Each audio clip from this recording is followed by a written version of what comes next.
এ bro, তোর সাথে আমার একটা কথা আছে। দাদা প্রণামটা করে নি, তারপর তুইও প্রণাম কর।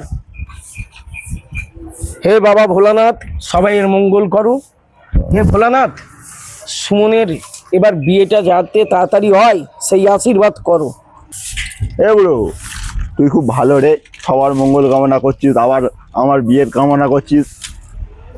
ঠিক আছে দাদা, একটু প্রণামটা করি। শোন না, একটা কথা আছে। কথা আছে, প্রণামটা ভালোভাবে ভক্তিভাবে করতে দে।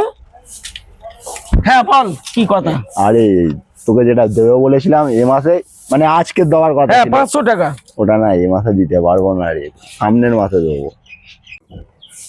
আজকে 500 টাকা দিবি না, আবার সামনে মাস? আচ্ছা দাঁড়া। হে বাবা ভোলানাথ, ভুল করে ওর বিয়ে চেয়েছি, বিয়ে হোক হোক না হোক না হোক কোনো যায় আসে না। ওর বিয়ে যদিও হয় 1 সপ্তাহের মধ্যে যেন ওর বউ মরে যায়। হে বাবা ভোলানাথ। ব্রো, ব্রো এই সব ফিরিয়ে নেই ব্রো। না, যা সব ফেরানো যাবে না, সব ভোলে বাবার কাছে প্রার্থনা করে নিয়েছি।